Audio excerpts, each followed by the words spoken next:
alladzi khalaqas samawati wal ard wa ja'ala zulumati wan nur, nu ngajadikeun 7 lapis langit 7 lapis bumi, anu ngajadikeun si lapis bumi jeung langit, anu ngajadikeun barang yang penting nurunkeun hujan, ngajadikeun jajadian nyuburkeun ngahirupan urang ngamaotan urang Allah ngaran. Malakum min ilahin gairu, Allah yang nyembah kearayan kabeh kecuali Allah. Pangeran salian Allah kade. Wah, Kangjeng Nabi Syuaib teh dakwah teh lain lalaga. Bapak siasa, bapak kula ngaranna Mikail. Bapak Mikail Yasjur. Bapak Yasjur Madian. Bapak Madian Ibrahim. Tulunan Abraham. Abraham kan itu malah Ibrahim. Abraham. Tenarna teh Abraham di luar negeri, di urang Ibrahim. Eta teh bahasa Suryani Abraham. Daud David. Itu kos gitu tuh. Yusuf Yosef. Emang kos gitu emang di situ bagus gitu. Kos gitu jadi apa? Nah, sieun nya barang ngadenge turunan Ibrahim sieun. Tapi kalang kitu nage ieu mah endek nanya bae Aisyah ieu ngajak kami titah nyembah ka pangeran boga kakuatan naon.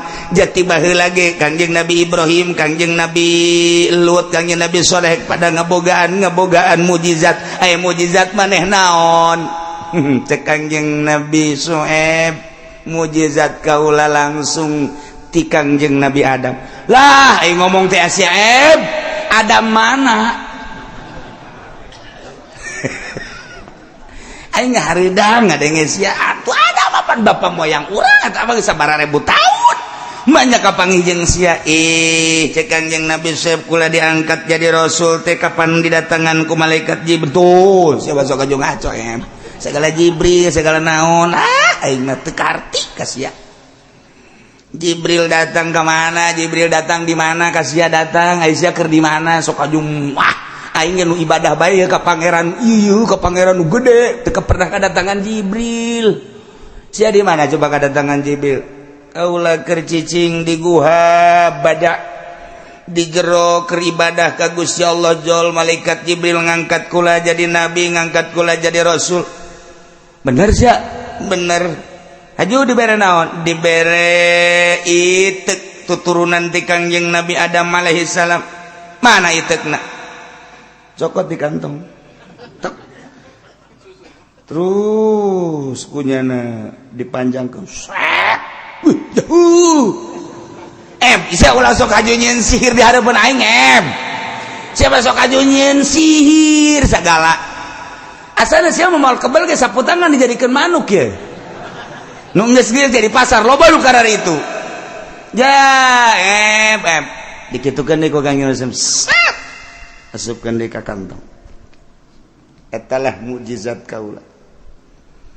Aing neuleuh kituna mah emang rada sieun geus sia. Hiji itu buka kos kitu menang ti mana? Jibril. Maksudna jangwatan dakwah ka Gusti Allah. Eta digunakeun naon? Digunakeun ketika aya kakeung jeung aya kasieun anu selalu mendampingi hakikatna Gusti Allah dibere kaula ku Gusti Allah ieu mukjizat itek lantaran di negara Madian teh pegunungan jeung paleuweungan besi aya makhluk-makhluk anu galak maung teh gajah teh singa teh ore teh jeung sajabana baka ieulah itek digunakeun ketika dibutuhkan jang popoek hayang cacang itek ieu lah aing ngadenge kos kitu nama emang rada aing muringkak bulu ka sia rada sieun tapi sia atuh ulah sok haju terus-terusan ieu dakwah neuk ngarobapan kami teh penggede di negara ieu. Sebab kami bisa ngabangun imah, kami bisa ngabangun perusahaan lantaran ieu neken ka masyarakat tina bea cukai teh ya kapan. lamun ieu ku maneh diharamkeun atuh kambing engke kehilangan wajah di mata masyarakat. Cak pedagang atuh kami kan bisa nasara rugi kieu teh akibat tina ngurangan timbangan jeung takeran. Lamun ieu diharamkeun atuh kami mal bisa ngabangun. Coba pikir Gusti atuh sia maningan ngahiji bae jeung kami. Kagagahan maneh teh kahebatan kami yuk urang petakeun hayang ngabangun kos kumaha maneh pokona mah hayu jeung kami babarengan ulah datang ke ngarobah karakter ieu waduh bahaya. Cak garong-garong mana si Sueb? Mana si Sueb? Aing bagianana ye pedang aing ye panah aing ye kampak aing nyana dek kalarang karena kahirupan aing pan bisa ngahirupan diri aing jeung keluarga aing teh pan aing mah hasil kekedemes maling aing mah jadi garong pan aing teh jadi bodyguard pamarentah ku aing di bodyguardan masyarakat di bodyguardan ku ari si Soeb deh larang-larang aing bagianana Kangjeng Nabi Soeb Basri bae tenang we hilim aya di Kangjeng Nabi Soeb ilmu aya di Kangjeng Nabi Soeb gagah aya di Kangjeng Nabi Soeb kabeh geus bali musyawarah pemerintah jeung para penggede musyawarah para garong-garong coba saha kira-kira anu bisa maehan Sueb cak garong ye kakarak Sueb nanaonan Sueb kuari mah kieu baelah lantaran setiap isuk-isuk Sueb datang di tengah-tengah kota Madian nyana selalu dakwah ngumpulkeun jelema tah tengah-tengah dakwah kami nyaksian sok buluh ku maneh kecil cek jawara ayo begitu Kangjeng Nabi Sueb isuk-isuk di pasar tengah-tengah kota Madian dakwah ya qaumi ubudullaha ma lakum min ilahin ghairu فأوفوا الكيل والميزان ولا تبخسوا الناس أشياءهم ولا تفسدوا في الأرض بعد إصلاحها ذلكم خير لكم إن كنتم مؤمنين dakwah Kangjeng Nabi Sueb wahai kaum kaula ibadahlah ke Allah sembahlah Allah pangeran salian Allah fa'auful kaila sempurnakan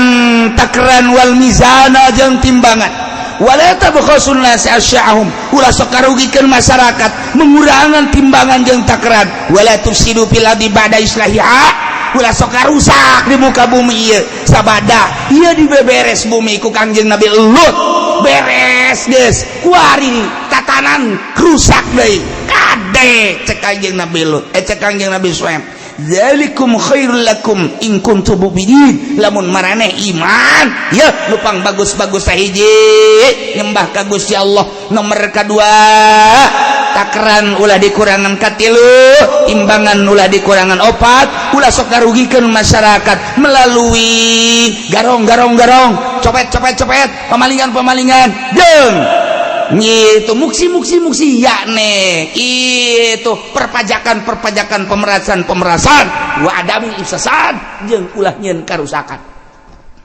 kurmujuna dakwah kitu col eta jawara teh begitu jawara set pedangna dikit Kangjeng Nabi Sueb langsung ka kantong teh eta ka dieu ka kantong teh kanaon karang-karana itek encan kaburu dikaluarkeun kakarak dikekeun doang tek langsung sujud asyhadu an la ilaha illallah wa asyhadu annaka Suaiban Rasulullah yap ka dieu cek Kangjeng Nabi Sueb sasalaman tek didarulukeun ku penggede orang goblok tolol jawara blong cenah dek ngabunuh sahadat teu beres gas kuari mah ulah jarita Sueb eta bae jawara urang bunuh kuari mah bunuh nyana balik ka dieu geus ulah disesakeun bener bae begitu balik nyana ditanya kumaha maneh ngabunuh Sueb be lain lawanin cek emang kunaon kukulakan dek ditabas eta ternyata lain lawan kadele kagagahan Sueb kadele keistimewaan Sueb lain sambarangan orang Sueb mah moal aya lawan da malah cakabehan teh dasar sia mah FSR kakarak sakitu bae ge coba ku sia lawan Sueb eta aing ge teu harti barang leungeunna dikadiekeun ku aing hajungal ketay aing atuh geus bae mendingan ge iman kanyana geus lah eueuh tanding ngalah cekel beta jawara jager paehan cenah pae nomor kahiji syahid jawara deh mantap jawara mah pangheulana ka sorga deh emang kumaha gitu jawara anu hajung nyana bener-bener iman poar emang jawara mah kor gitu nekat pan jawara mah nekat main nekat beak jeung imah-imah los da jawara lamun geus majuna nyana jadi kalang dadak kiai jale kalang nabi teu kagok Sidina Umar kalang dadak anjeun nabi jawara geledegan kos gitulah jawara cek pemimpin Madian coba sadeu itu siap jawara kabeh julang cilik sia heula atuh sia kunaon nita ka aing coba sia ka aing panderi atuh sia heula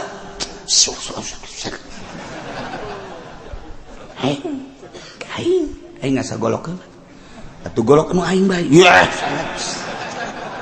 geus mulai aya sieun kabehan geus aya sieun lantaran mujizat geus lain nang kitu carita geus jata nu mantak qarja'atkum bayyinatum mir rabbikum nyata datang karanjeun kabeh bayyinatun mukjizat mir rabbikum ti pangeran naranjeun kabeh ala sidqi kana ngabenerkeun diangkat jadi rasul kaula teu sambarangan kaula diangkat jadi rasul semata-mata jadi rasul teh lamun teu aya tanda kamukjizatan iyalah mukjizatna dikaluarkeun tarik syat iyalah mukjizat kaula tek nu kicep kabeh neuleut tongkat Kanjeng Nabi Syuaib alaihissalam ya Allah pohara tarik set kantongan eta mah geus pohara jasa urang haju tapa di handapeun tangkal caringin hayang boga gos kitu lain menang tongkat endahan dilegleg juri ilah qad ja'atkum bayyinatum mir rabbikum terus Kanjeng Nabi Syuaib dakwah tanpa pamrih fa'auful kaila wal mizan sempurnakan takran wal mizan timbangan wala tabkhasul nas asya'ahum ulah sok ngurangan ka masyarakat ngarugikeun ka masyarakat coba urang kebersamaan nu kaya jeung nu miskin nu kuat jeung nu lemah nu gagah jeung nu dhaif pemerintah jeung rakyat yuk urang babarengan tegakeun kejujuran jeung keadilan ibadahlah ka Allah pangeran nu ngadamel langit bumi jeung urang nu ngahirupan urang nu ngaomotoan urang jeung nu nyuburkeun nu nyusakeun urang wayahna cek Kangjeng Nabi Syuaib takran mulai poe ieu coba akurkeun beli jeung ngajual timbangan akurkeun beli jeung ngajual masyarakat supaya terasa terlindungi ku pemerintah coba pemerintahna ulah ngayakeun pajak-pajakan beuki keras bae pemerintah bodoh Syuaib teu beres si Syuaib dia. Terus bae Kanjeng Nabi Syuaib wala tufsidu fil ardi ba'da islahiha nagara urang geus dibeberes ku karuhun urang Kanjeng Nabi Lut alaihi salam tatanan-tatananna geus rapi sesuai jeung aturan agama ti Gusti Allah udah sok dirusak wala tufsidu laras garusak karanjeun kabeh piladi di muka bumi bil kufri wal masih dengan kekufuran jeung berbagai permaksiatan bada islahiha sabada dibari diberesan ieu nagara bibasir rasul ku diutus para rasul-rasul nu bara heula ya zalikum khairul lakum in kuntum mu'minin. Iman maneh mun maneh iman tah kos kitu lebih bagus tah ibadah ka Allah takran rapihan timbangan gitu keneh ulah saling merugikan jeung ulah aya tentang pajak ulah aya jeung ulah dirusak ieu bumi Allah. Masya Allah. Nomor kedua, wala taq'udu bikulli siratin, ulah darariuk di perjalanan nyingsieunan ka masyarakat ngagarong nyopet big muksi nyuke meras watasuddunan sabilillah ngalarang nyana mengkolkeun tina jalan Allah man amana bihi ka jelema nu iman ka Allah bitauhidikum iyah dijanjikeun bil qatli jelema iman ka Allah bono Allah karim wa tabghuna iwaja jeung nyana mengkolkeun jalan-jalan kuari malantaran Kangjeng Nabi Shuaib kadeleuna gagah wani luar biasa wani jawara mana bae ge lantaran sieun ka Kangjeng Nabi Shuaib maka pemerintahan anak jeung sederetan bangsawan ngalarang ka jelema nu datang ka imah Kangjeng Nabi Shuaib ngalarang ke masyarakat anu ngadengekeun dakwah Kangjeng Nabi Shuaib ketika aya nu datang ka Kangjeng Nabi Shuaib dijanjikeun bil qatli boluh jelema nu datang ka Kangjeng Nabi Shuaib boluh jelema nu ngadengekeun pengajian Kangjeng Nabi Shuaib boluh. Masya Allah pemerintah datang ka kos gitu percis kos di zaman si eta.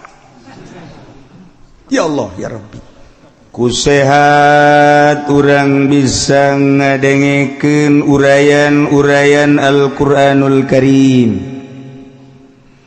nu ayeuna patali sareng kisah para Rasul Allah dina saah ieu Allah subhanahu wa ta'ala ngajelaskeun tentang kisah Kangjeng Nabi Shuaib alaihi salam. Moal pati-pati Allah ngutus seorang nabi nu diangkat jadi rasul lamun encan parah di daerah di lembur, di kampung, di dagara tentang kerusakan baik anu ngarusak alam maupun nu ngarusak akhlak tatanan anu menuju kana akidah kitu bae sunnatullah ketika hancur moral bangsa Allah nurunkeun seorang hambana nu diangkat jadi rasul supaya ngaluruskeun ngalalempeng hamba-hamba Allah makhluk-makhluk Allah sabada dicaritakeun tentang Kangjeng Nabi Nuh Kangjeng Nabi Soleh Kangjeng Nabi Lut diawali kamari Kangjeng Nabi Ibrahim alaihissalam sekelumit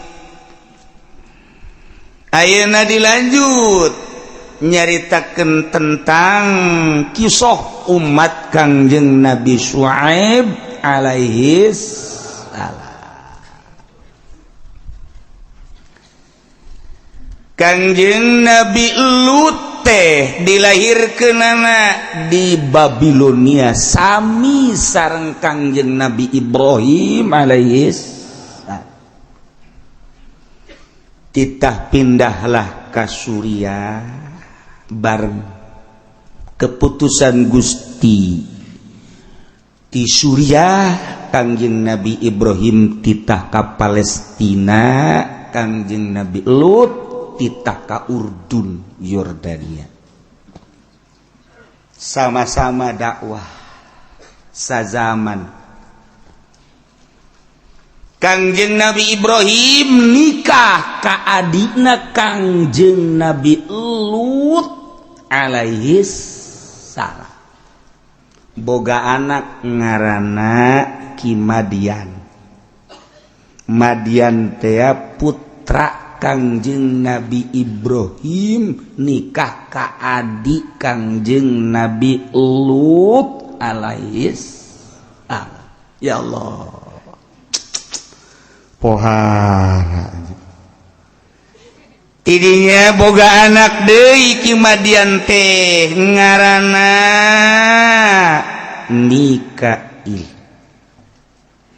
Mikail boga anak deui ngaranna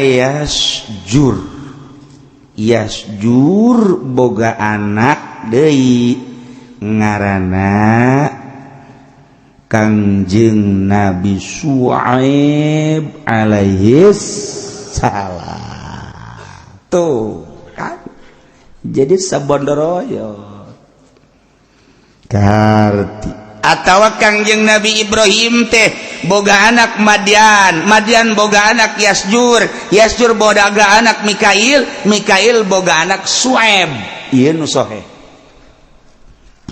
jadi Kangjeng Nabi Ibrahim nikah jeung adik Kangjeng Nabi Lut boga anak Madian kulantaran Madian teh jelmana istimewa hebat dijadikeunlah satu qabilah ngaranna qabilah Madian berkelanjutan negara dipakai ngaran qabilah dipakai ngaran satu negara di sebuah negara aya kota ngaranna kota Madian aslina Madian anak Kangjeng Nabi Ibrahim kulantaran gagah dijadikeun ngaran qabilah kulantaran istimewa jasa di ngaran dipakai ngaran kota Madian di Yordania. Ya Allah kos urang ge kelantaran hebat di ngaranan jalan Imam Bonjol eta ku hebatna Imam Bonjol jalan kitu Kiai Haji Wahid Hasyim jalan Kiai Haji Asy'ari eta kos kitu tak jelema-jelema hebat teh dipake jalan Tangerang ge jalan Ki Khairun jalan Ki Samaun eta jelema hebat ieu mah negara kota Madian teh ngaran qabilah eta teh ngaran seseorang Madian putra Kangjeng Nabi Ibrahim alaihis sabada Kangjeng Nabi Lut dakwah di Urdun kabeneran karesep umat Kangjeng Nabi Lut tekan ngadumling didakwahan ku Kangjeng Nabi Lut lain narurut endahan ngusir ka Kangjeng Nabi Lut kasimpulanana sakumaha dongeng kamari disiksa kaum Kangjeng Nabi Lut teh dibalikeun eta tanahna teh ti luhur jadi dihandap jadi di luhur diangkat heula ka luhur ku diangkat ka langit datang ka malaikat ke ngadenge suara kotokong korongok na ku luhur-luhurna idinya dibalikeun ka handap gejebur datang ka kuari terus ka neraka jahanam kitulah siksa umat Kangjeng Nabi Lut alaihis saeutik sesana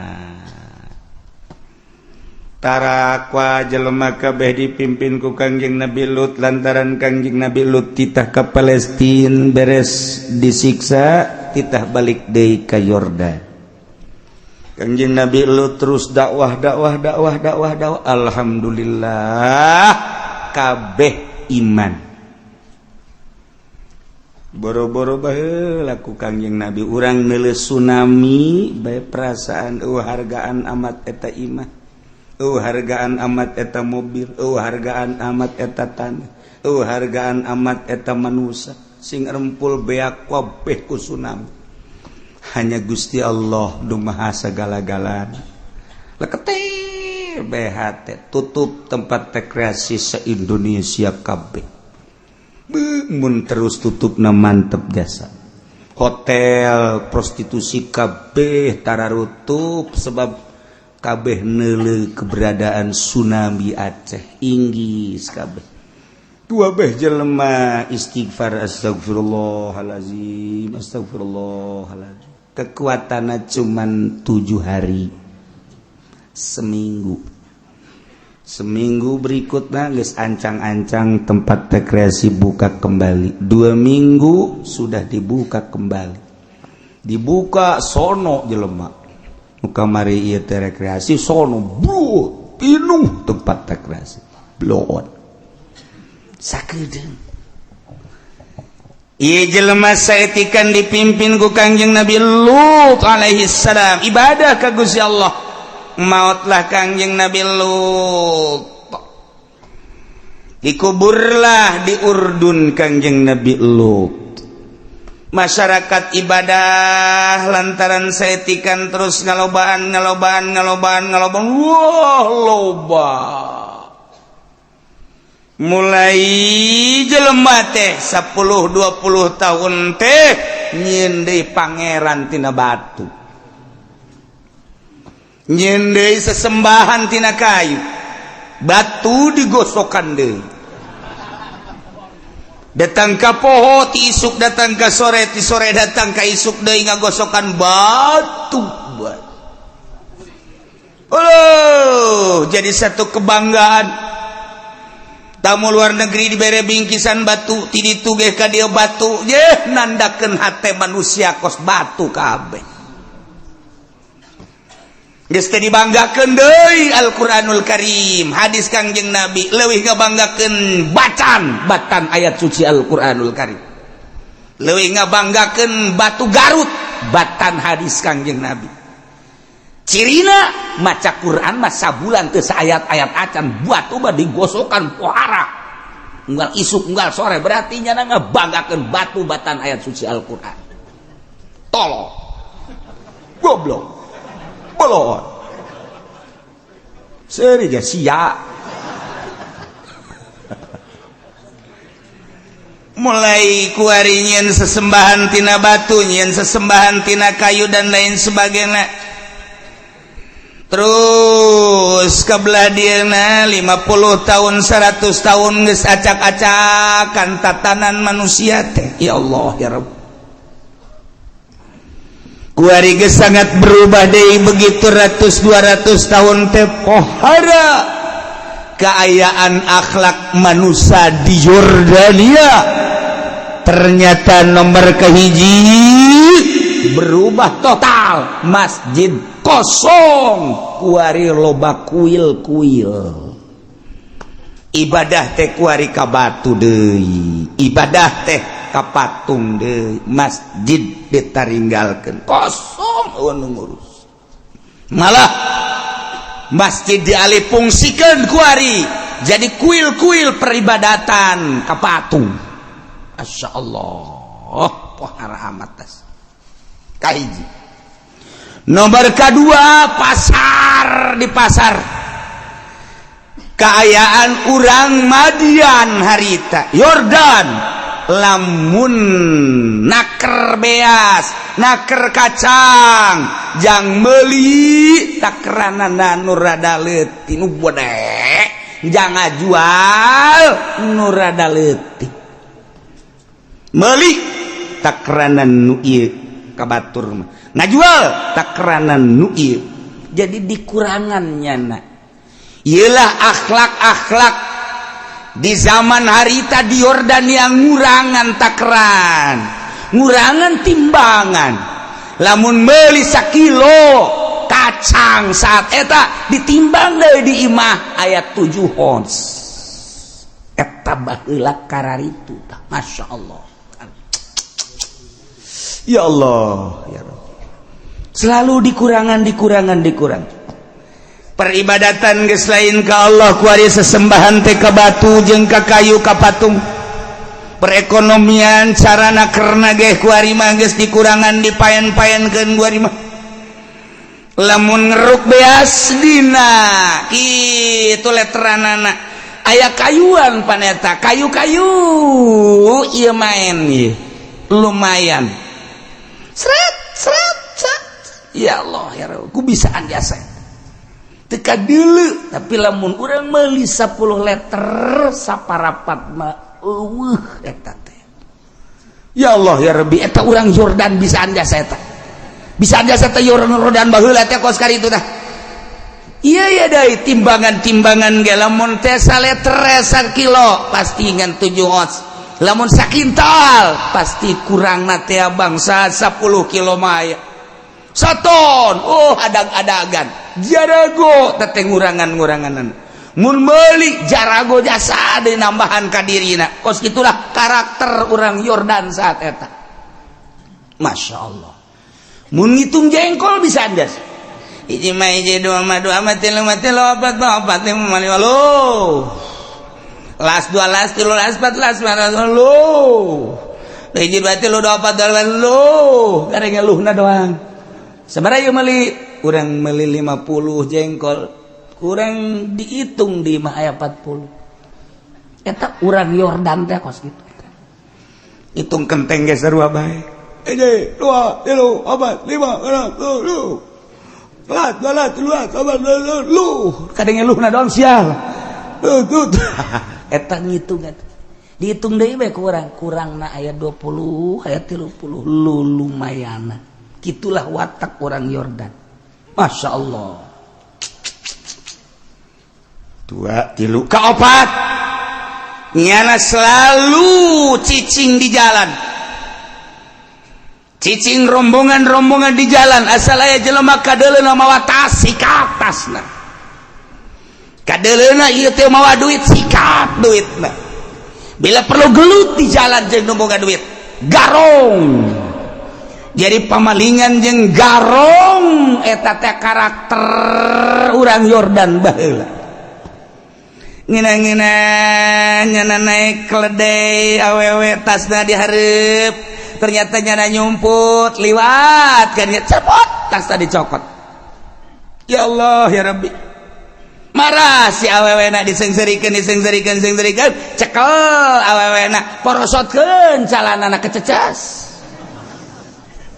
Masya Allah karakter urang Yordan baheula kos kitu nyingseun nyana teh ka masyarakat anu ndek dagang rapih ku carana nya manehanana bi akhdis siyabi boy baju-bajuna dicokot kemudian atuh ayeuna mah daganganana dicokot bahkan aturan pemerintahanana bi akhdil muksi minhum nyana meres pedagang masyarakat dengan cara menerapkan cukai pajak terhadap masyarakat tanah make pajak perusahaan make pajak ndek nyieun perumahan pajak geus puguh pajak tanah pajak perumahan pajak pembelian buah ku pajak kabeh yen pabrik itu keneh pajak tanah pajak bangunan pajak izin pajak perusahaan kitu keneh perdagangan ke luar negeri orang Yordan dek ngirim ke Palestina ke Israel ke Turki dek ngirim deui ke mana ke Suriah dan lain sebagainya ieu keluar masuk na dagang mesti kudu bayar ke pemerintahan pajak kos kitulah karakter orang Yordan saat eta ketika aya jelema deuk ngajarkeun agama dilarang ku nyana ulah sok ngomong-ngomong pangeran-pangeran segala Allah di saat kos kieu geus ulah ngomong-ngomong sagala haram-haraman geus ulah aya jelema nu ngomong-ngomong ngajak ibadah ka Gusti Allah kiai namun kiaina gagah masyarakatna nu ditahan ulah sok kadinya ulah deangan deui si kiai usahajan sok sagala ngaharam-haramkeun sagala pajak sagala ngaharam-haramkeun kredit geus ulah didenge kiai mah geus loba keneh kiai ka ditutup ditahan ku jana dilarang ku jana itu karakter orang Yordan Masya Allah ngaharapkeun nyana jalan-jalan lurus jadi bengkok udah sok kaju kos karar itu geus urang mah kuari mah zaman modern cek nyana teh ulah zaman modern mah geus ulah sepati ngadayekeun kiai teuing moal maju nagara kajian hukum age urusan bunga abang eta kan jangan maju ke negara urusan kredit jangan maju ke negara urang kan boga duit setik yang boga motor kan ayeuna kredit kan ngeunaheun geus ulah didengikeun kiai nu ngaharamkeun kredit kiai nu ngaharamkeun pajak mah komo tah mah mendingan ge laporkeun ka pemerintah sel habak kiai kos kitu ieu kos kitulah karakter urang Yordan baheula Masya Allah asal aya jelema nu ngomong-ngomong Allah, ngomong-ngomong agama, langsung diawasi ku pemerintah. Keterlaluan, tewak, jebus ke penjara. Kalut kaayaan akhlak. Hese nyaritakeun tentang jujur jeung adil. Lantaran kabehan geus seragam geus teu ibadah ka Gusti Allah. Kabeneran perekonomian kahayangnyana nu penting mah maju cak nyana, mahmur cak nyana teu make aturan Gusti Allah. Timbangan dikurangan, takaran dikurangan, hitungan dikurangan. Nyana selalu cicing di jalan jadi garong. Pemerintahan netepkeun kana perpajakan, meres terhadap rakyat. Ngomong nama dek ngamahmurkeun bangsa jeung rakyat, tapi ternyata horenganan nyana nekan muksi perpajakan percukaian, meres wabeh. Pedagang meres ka rakyat, pemerintah meres ka seluruh pedagang yang rakyatna. Walut kabeh aya nu ngomong agama teu dimenangkeun, bahkan dibunuh, dijanjikan dibunuh. Nu datang ka kiai-kiai saat eta ka ulama-ulama ditahan, aya nu dibunuh segala rupa. Kalut. Waluh, luar biasa kalutna. Geus kos kitu bae kaayaanana mengeluhlah masyarakat kabeh. Jadi omongan di masyarakat orang lamun meuli saleter ternyata kurang, orang meuli 10 liter ternyata kurang, nu letik makin katincak. Pedagang ge ngararomong bae urang deuk kumaha menyatna lantaran urang dipacok di sisi gigir. Ibimiti penjualan tanah jual belina urang kena pajak, kemudian bangunan kena pajak, produksi kena pajak deui. Teureun-eureun urang teh pajak jeung pajak bae. Kabelah dieuna terus ditetepkeun pajak teh, imah jadi dipajak, kemudian pagar dipajak, kemudian atuh ayeuna mah alat-alat rumah tangga wabeh kena pajak, masyarakat kajerit kabeh. Teu kumaha kuduna ieu? Dikenakeun pajak bae. Kicep kena pajak. Jadi aya nu geus teu kicep sebab asal kicep kena pajak. Ya Allah ya Rabbi, sulit ka mana mun tayang lantaran ieu teh satu aturan negara. Kos kitulah di negara Yordan tetepna di Madian jeung Aikah teh eta keneh. Menceritakan Madian lantaran Madian teh putra Kangjeng Nabi Ibrahim jadi qabilah Madian Nukuari, terus dijadikan sebuah negara kota Madian gitu. Aikah teh lantaran subur mahmur, didinya loba tatangkalan dan lain sebagainya. Kulantaran loba tatangkalan bubuahan hasil bumi pohara jasa disebut ashabul Aikah. Kemudian manehanana ingkar ka Gusti Allah. Nu jelas permaksiatan, kerusakan pohara jasa di negara Madian. Kalut kabeh eueuh ketentraman, endek usaha lantaran udag-udagan jeung pajak, henteu usaha butuh. Ketika meuli saleter dikurangan, nimbang saleter nimbang sakilo dikurangan.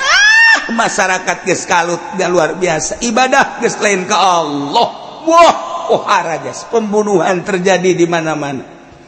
Suara maling kadenge kurang di ditu maling, di dieu maling, di ditu garong, di dieu garong.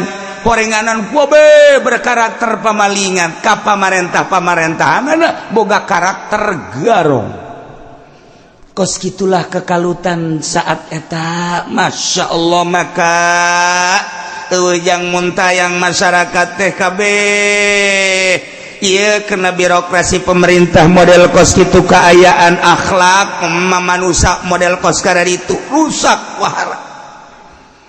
Tidinya geus kadele karusakan bangsa di negara Madian eueuh hiji-hiji acan jelema lantaran ketika aya dibunuh, ketika aya disel, ketika aya dicurigai, lamun gagah diarantepkeun masyarakat dah anu ditahan ku masyarakat ulah nuturkeun ulah sia mun sia kaditu we siana dibunuh acak-acakan. Ya Allah ya Rabb, Maha kawasa Allah tengah-tengah kekalutan bangsa moral anu bejat, maka Gusti Allah nurunkeun rasulna ngaranna Kangjeng Nabi Syuaib alaihi salam. wa ila madyan akhahum Syuaiba wallahu alam bimaradi wa arsalna kaulan wa agung utus ila Madiana kaki Madian atawa qabilah Madian nu kuari jadi kota Madian akhahum nu mantak ngabahasakeun dulur Madian lantaran Kangjeng Nabi Ibrahim nikah ka kadina Kangjeng Nabi Lut boga anak ngaranna Madian kuari di Madian teh boga anak ngaranna Yasjur boga anak Mikail boga anak Sueb berarti ki Sueb eta dulur kaki Madian nu mantak dina ayatna wa ila Madyana akhahum Syuaiba diutus ku kaula cek Gusti Allah seorang rasul kaula ngaranna Sueb eta teh dulur Madian kumaha diutusna begitu Kangjeng Nabi Sueb di negeri Madian Yordania bedana kamari di belah wetan ayakna Petra nu kamari Kangjeng Nabi Soleh Petra kabelah dia laut mati Kangjeng Nabi Lut Sodom kuari kebelah kulon kira-kira 1 hari 12 jam lah urang ka negeri Madian ke arah kulon belok ke kiri Madian Aikah belok ke kanan gunung di dialah makom Kangjeng Nabi Syuaib alaihis jalan orang ke pegunungan eta teh guha-guha urut tapa Kangjeng Nabi Syuaib alaihis salam didinya ngaranna Bada eta teh kampung Bada atawa Ma'an aya gunung aya barolong gunung-gunungna malah belah ditu nama dimodif seperti imah aya liangan tapaklah Kangjeng Nabi Syuaib di gunung eta ngaranna Gunung Bada mun ti ditu urang neuleuh ti mana ti kitu Tursina terus ka Palestina tah pegat ti dinya Yordan aya di Gunung Bada eta teh langsung kadinya naik aya masjid didinya lah tungtung masjid makom Kangjeng Nabi Syuaib alaihis salam kabayang ku urang ya Allah ya Rabbi makom Kangjeng Nabi Syuaib ieu makomna di dieu pegununganna Badak ngaranna aya liang-liang eta teh paranti tapak Kangjeng Nabi Syuaib lantaran harita masyarakatna neangan jelema anu kadele mengarahkan ke Allah dibunuh baik asal aya jelema ngajak ka Allah dibunuh asal aya jelema henteu nyembah ka batu ka patung dibunuh maka nyalametkeun diri Kangjeng Nabi Syuaib di guha Allah karim maha kawasa Allah sorangan Kangjeng Nabi Syuaib didinya Kangjeng Nabi Syuaib tapa diangkat ku Gusti Allah jadi nabi jadi rasul keistimewaan Kangjeng Nabi Syuaib tadi diberi mukjizat langsung turun malaikat Jibril alaihissalam merei teu eta teh babawaan Kangjeng Nabi Adam ti sorga Kangjeng Nabi Adam ti sorga teh mawa itek tah itek eta teh disimpen ku Kangjeng Nabi Adam terus kadina zaman Kangjeng Nabi Idris zaman Kangjeng Nabi Nuh terus can dikaluarkeun saat sangat kritis masyarakat akhlak anu rusak biasa maka Kangjeng Nabi Syuaib diberi mukjizat turunlah Kangjeng malaikat Jibril alaihissalam mawa itek Kangjeng Nabi Adam ya Syuaib Kangjeng Nabi Syuaib di jero guha langsung tangga kaula Jibril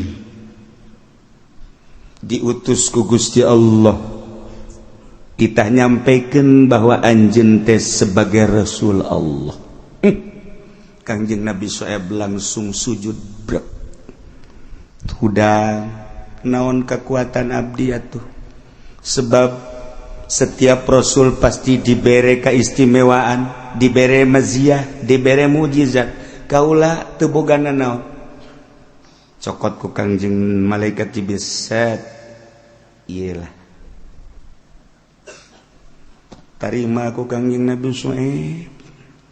Kumaha cara ngagunakeunana?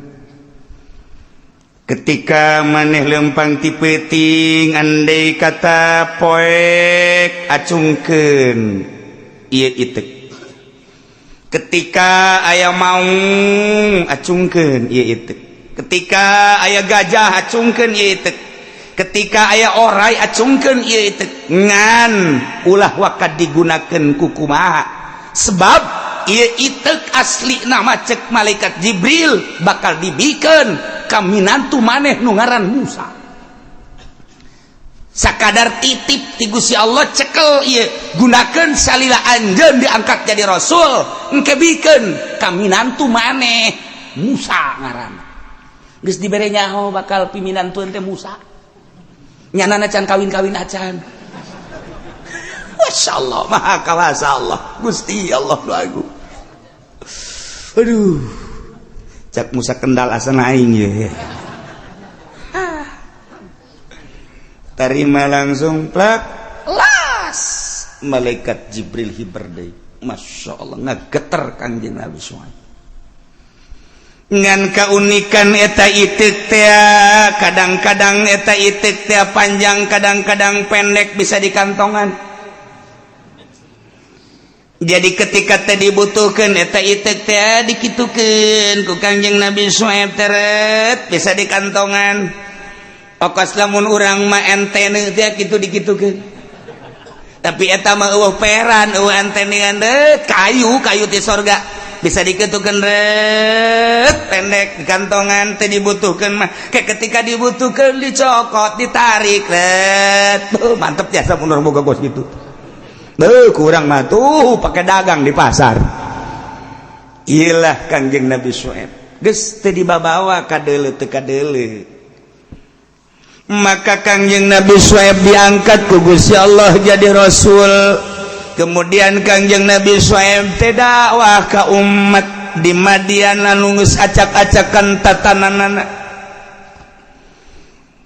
Dakwah Kangjeng Nabi Syuaib teh sarua jeung dakwah-dakwah rasul anu memeh Kangjeng Nabi Syuaib hiji.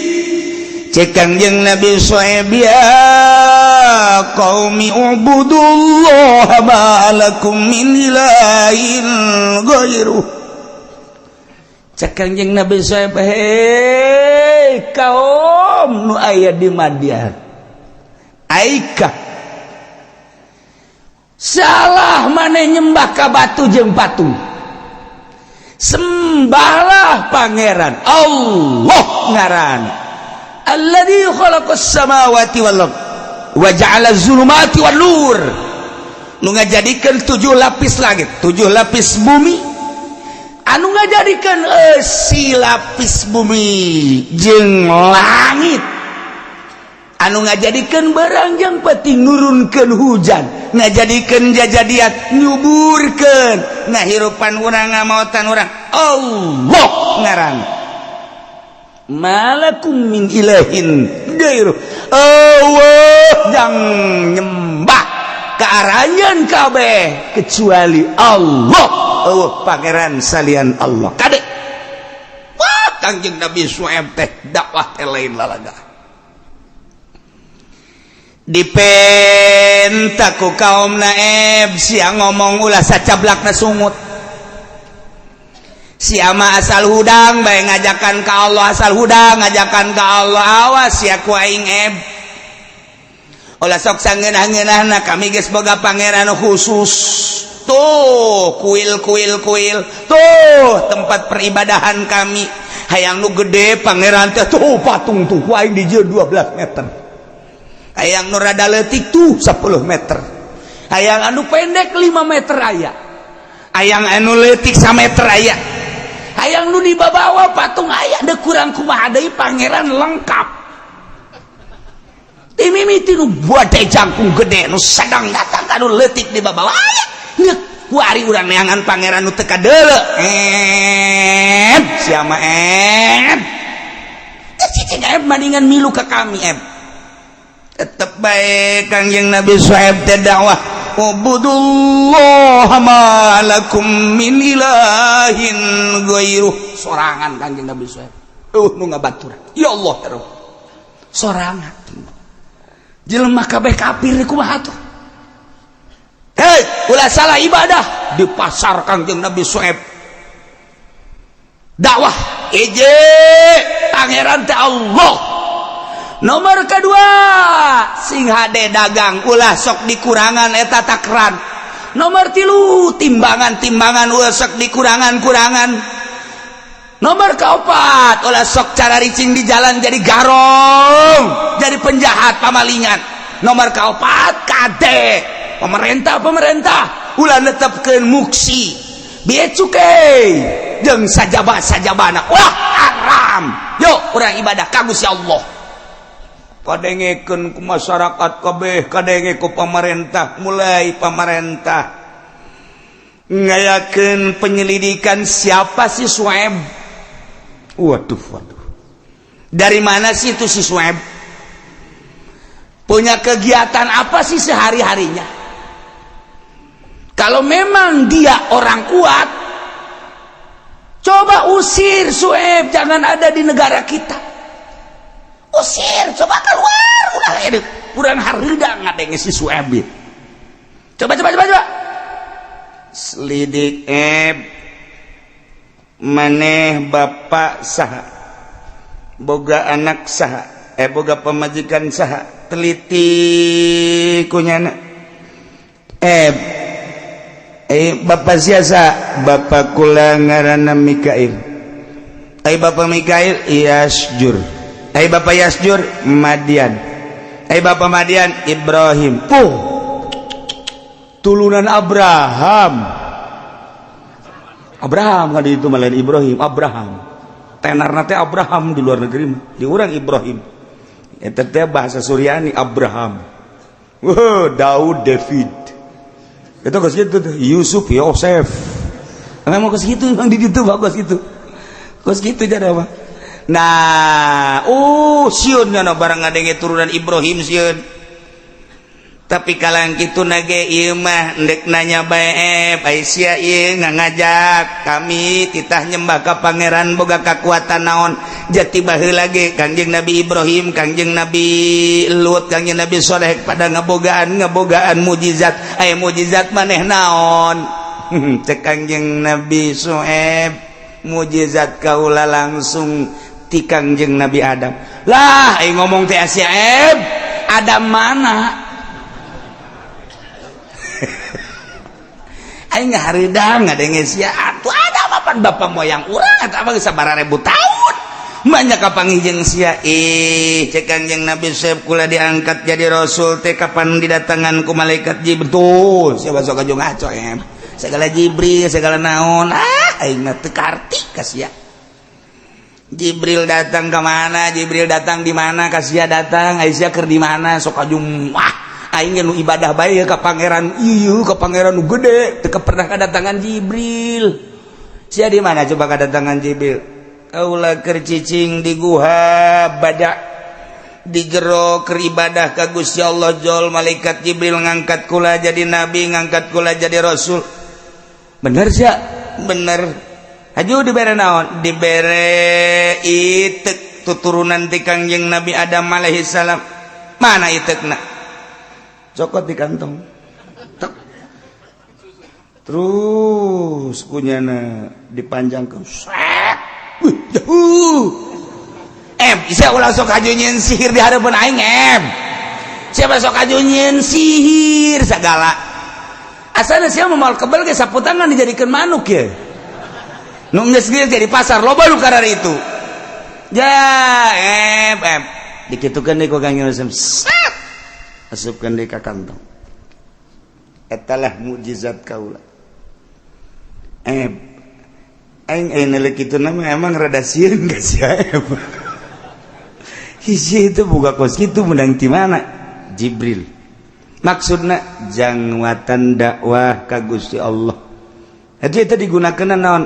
Digunakeun ketika aya kakeung jeung aya kasieun anu selalu mendampingi hakikatna Gusti Allah, dibere kaula ku Gusti Allah ieu mukjizat itek lantaran di negara Madian teh pegunungan jeung paleuweungan besi aya makhluk-makhluk anu galak, maung teh gajah teh singa teh orai teh jeung sajabana, maka ieulah itek digunakeun ketika dibutuhkeun jang popoek hayang cacang itek ieulah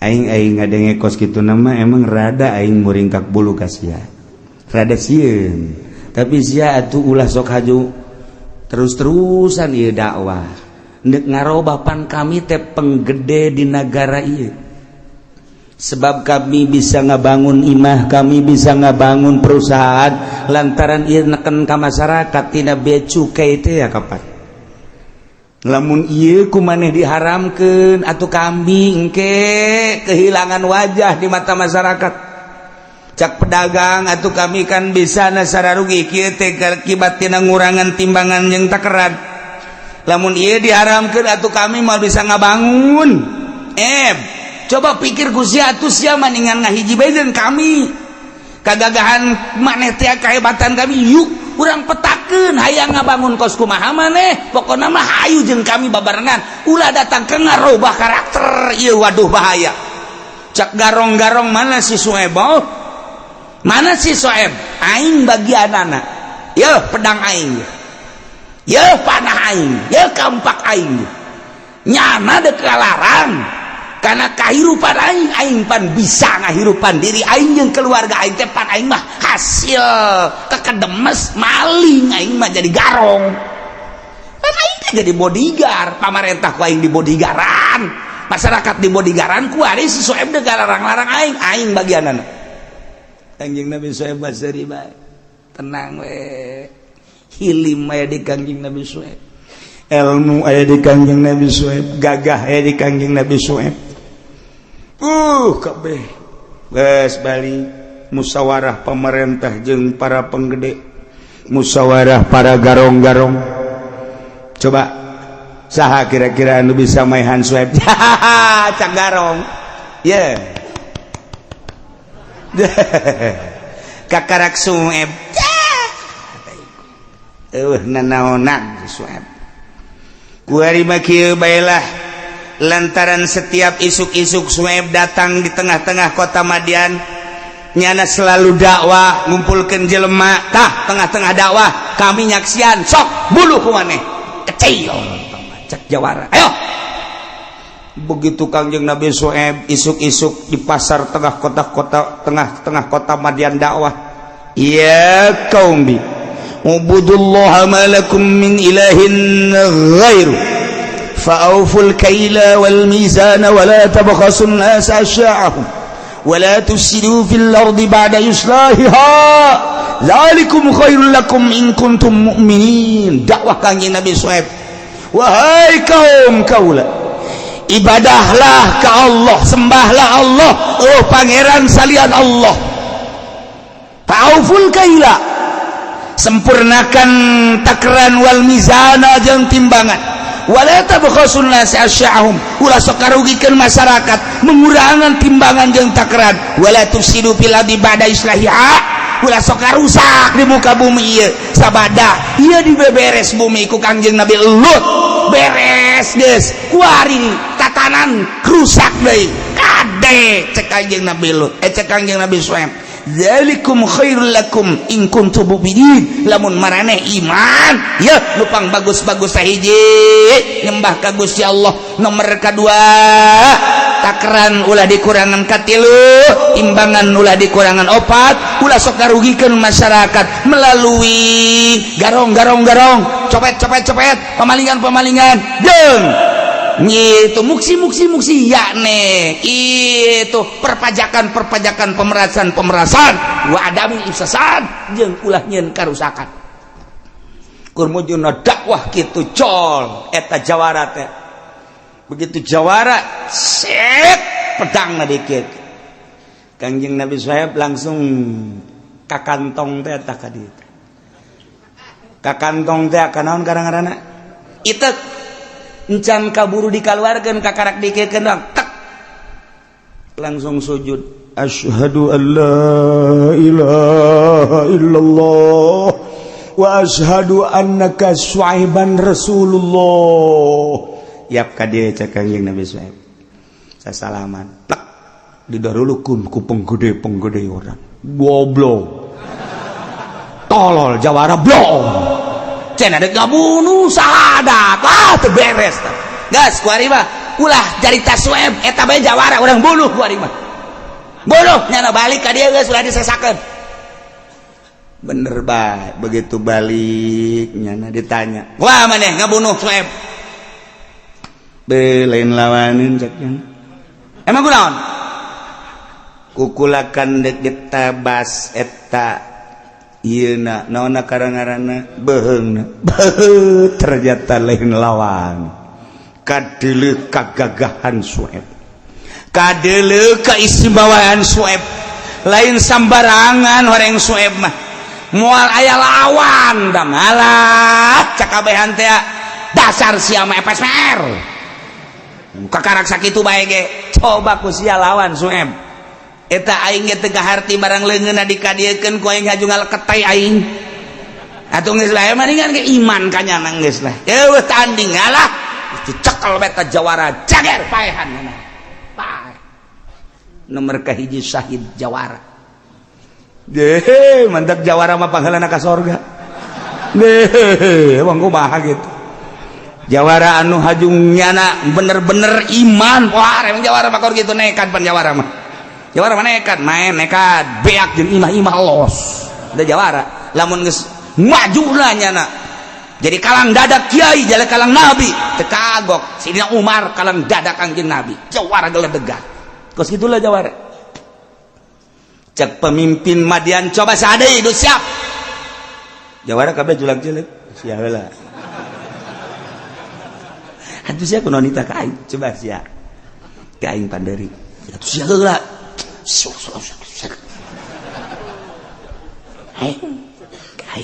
aing ngasa golok heula atuh golok anu aing bae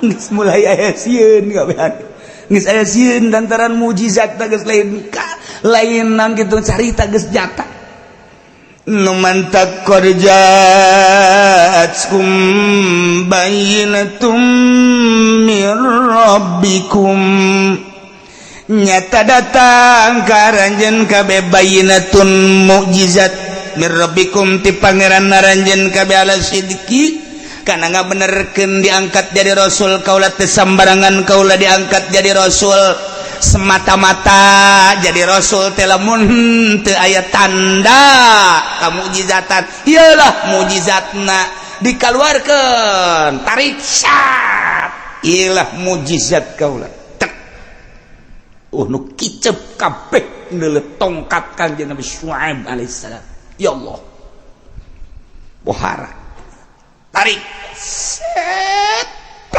kantongan eta bagus pohara jasa urang haju tapa di hadapan tangkal caringin yang boga gos gitu lain menang tongkat endahan dileg-leg juring ilah qad ja'atkum bayyinatum mir rabbikum terus Kanjeng Nabi Shu'aib dakwah tanpa pamrih fa'auful kaila wal mizan sempurnakan takran wal mizan timbangan wala tabkhasul nas asya'ahum ulah sok ngurangan ka masyarakat ngarugikeun ka masyarakat coba urang kebersamaan nu kaya jeung nu miskin nu kuat jeung nu lemah nu gagah jeung nu dhaif pemerintah jeung rakyat yuk urang babarengan tegakeun kejujuran jeung keadilan ibadahlah ka Allah pangeran nu ngadamel langit bumi jeung urang nu ngahirupan urang nu ngaomoton urang jeung nu nyuburkeun nu nyusakeun urang wayah na cek Kangjeng Nabi Syuaib takran mulai poe ieu coba akurkeun beli jeung ngajual timbangan akurkeun beli jeung ngajual masyarakat supaya terasa terlindungi ku pemerintah. Coba pemerintahna ulah ngayakeun pajak-pajakan beuki keras bae pemerintah bunuh Syuaib beres si Syuaib ya. Terus bae Kangjeng Nabi Syuaib wala tufsidu fil ardi ba'da islahiha. Nagara urang geus dibeberes ku karuhun urang Kangjeng Nabi Lot alaihi salam. Tatanan-tatanan geus rapi sesuai jeung aturan agama ti Gusti Allah. Udah sok dirusak wala tufsidu laes garusak karanjan kabeh piladi di muka bumi bil kufri wal masih dengan kakupuran jeung berbagai permaksiatan bada islahiha sabada dibari diberesan ieu nagara bibasir rasul ku diutus para rasul-rasul nu baraheula ya zalikum khairul lakum in kuntum mu'minin iman maneh mun maneh iman tah kos kitu lebih bagus tah ibadah ka Allah takran rapihan timbangan gitu keneh ulah saling merugikan jeung ulah aya tentang pajak-pajak ulah aya jeung ulah dirusak ieu bumi Allah. Masya Allah. Nomor kedua wala taq'udu bikulli siratin ulah darariuk di perjalanan-perjalanan nyingsieunan ka masyarakat ngagarong nyopet big muksi nyuke meras watasuddunan sabilillah ngalarang nyana mengkolkeun tina jalan Allah man amana bihi ka jelema nu iman ka Allah bitauhidikum iyah dijanjikeun bil qatli jelema iman ka Allah bono Allah karim wa tabghuna iwaja jeung nyana mengkol-mengkolkeun jalan-jalan kuari malantaran Kangjeng Nabi Syuaib kadeulana gagah wani luar biasa wani jawara mana bae ge lantaran sieun ka Kangjeng Nabi Syuaib maka pemerintahan anak jeung sederetan bangsawan ngalarang ka jelema nu datang ka imah Kangjeng Nabi Syuaib ngalarang ke masyarakat anu ngadengekeun dakwah Kangjeng Nabi Syuaib ketika aya nu datang ka Kangjeng Nabi Syuaib dijanjikeun bil qatli bolong jelema nu datang ka Kangjeng Nabi Syuaib bolong jelema nu ngadengekeun pengajian Kangjeng Nabi Syuaib bolong. Masya Allah pemerintah datang ka kos kitu percis kos di zaman si eta ya Allah ya Rabbi.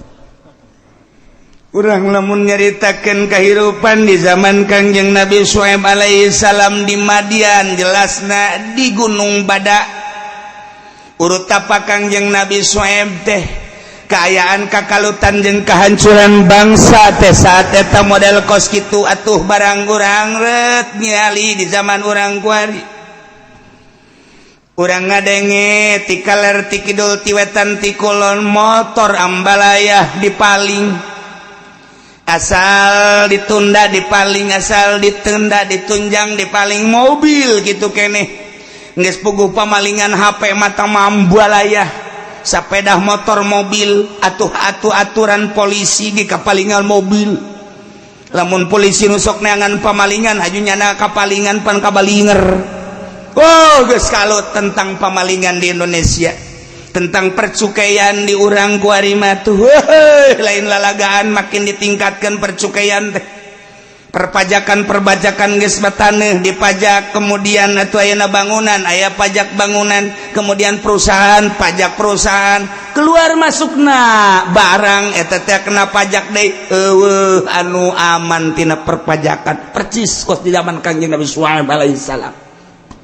Masya Allah naudzubillah min dzalik wa min dzalik percis jasa ieu mah percis dagel percis na deui saat eta rentenir loba jasa di zaman Kangjeng Nabi Syuaib jelema lamun teh mah nginjem 1 juta diberena ngandal 800.000 kemudian kabelah dieuna titah mengasur bungana hungkul taunan jelema geus teu kabayar di zaman Kangjeng Nabi Syuaib loba jelema nu bebeakeun akibat terjun di rentenir di bank percis di zaman belusukan Masya Allah karim naon bedana tuh. Ketika baheula aya nu nyaritakeun tentang keaslian agama dilarang ku pamarentah, dilarang ku jawara, dilarang ku penggede-penggede. Ulah nuturkeun kiai eta jaloba keneh kiai nu sejen, ulah nuturkeun kiai eta jaloba keneh kiai anu henteu kos kitu ge. Matak naon jang ngabajukeun negara jeung bangsa, ulah kudu kadinya. Baheula model kos kitu. Baca coba ge tafsirna, baca nu sararia. Goblok. Sia.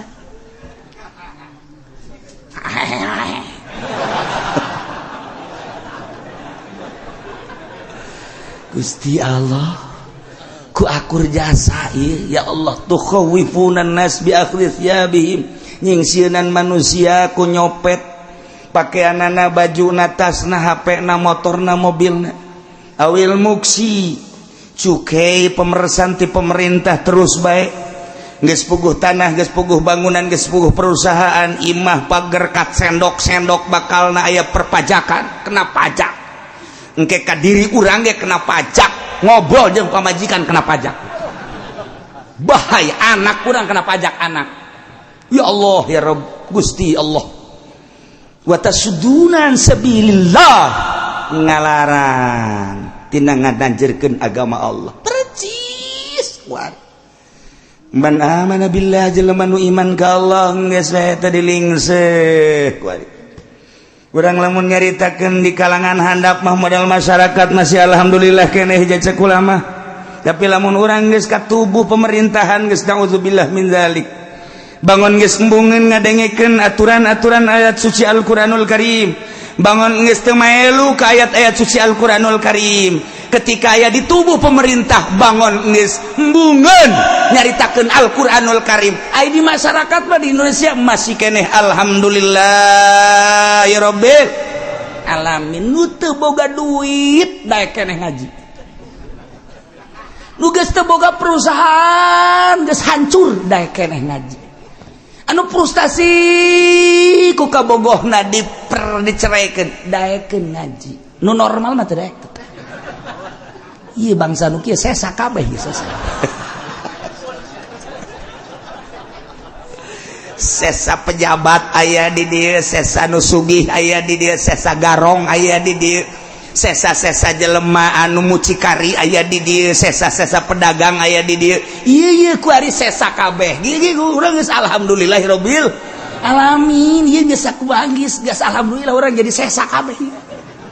Daripada nu boga duit mah kuari nu ka Jogja, anu ka Bali, anu ka mau kondok bulan puasa lain mikiran kumaha carana ibadah anu bagus supaya orang ditarima ku Allah, mikiran ka mana rekreasi goblok bin tolol bin bloon. Eta kapan pamarentah mah kari itu kabeh ieu mah keur carita pamarentah kos kitu. Kapan pamarentah teh sia teh kos kitu. Ya Allah ya Rabbi. Numantak ulama kuari sok tapakur bebe aya jelema kuari nu tatadinan teu daek ngaji jadi daek nang saha pohara berarti dek disalametkeun sanggeus ngaji kabelah dieuna kunyana di pikiran diasupkeun kana hate asup tatadina teu salat jadi daek salat nang saha. Ketika terus ngaji kabelah dieuna mulai daek ura duirit meuli tasbihna ge 10 bingung make nyana terus kunyana dipake tas maghrib tas isya tas subuh terus kunyana malah pamajikan gede yang serikeun deh kamana tad asalaki sial aing urusan ka aing ka kuari bae bareng ngaji ka Cilongok meuli tasbih dan nyana teh ulah kitu atuh cak darat teh henteu kula mah keur ngomong bae kamari mah pan baru-baru kitu deh aing sadar geus diomongkeun bener bae.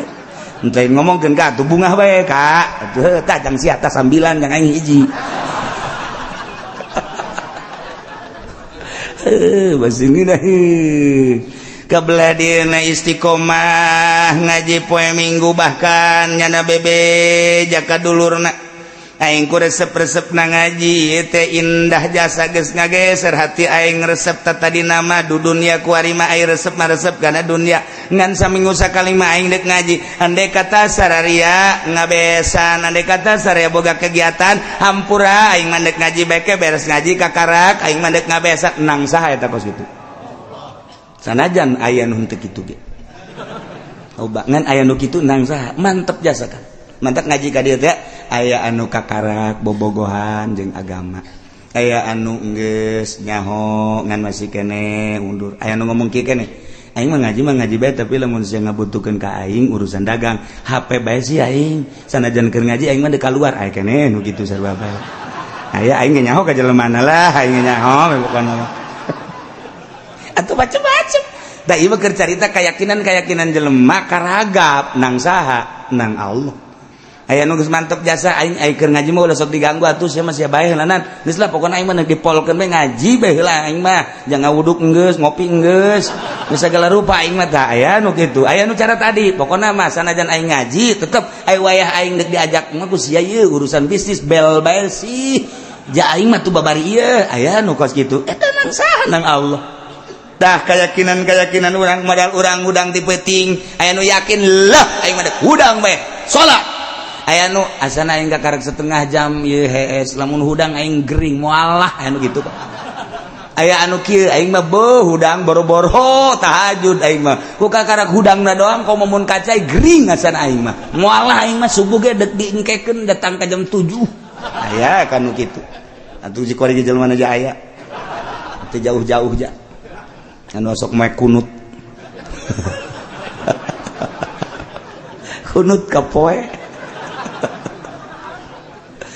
keur carita kahirupan apan ieu teh dikisahkeun ku Gusti Allah teh maksudna supaya urang ngarandapan ningali zaman baheula engke gerage eta Kangjeng Nabi Syuaib dakwah ngadakwahan umat anu model kos kitu ke kumaha ujung-ujungna eta teh apakah bakal disiksa apa henteu ketika disiksa atuh meureunanan kuari ge lamun diantepkeun heuh nu ngadakwahan atawa dakwah teu didengekeun moal jauh ti umat Kangjeng Nabi Syuaib alaihis na'udzubillah min dzalik wa min dzalik wadhkuru idh kuntum qalila wadhkuru wow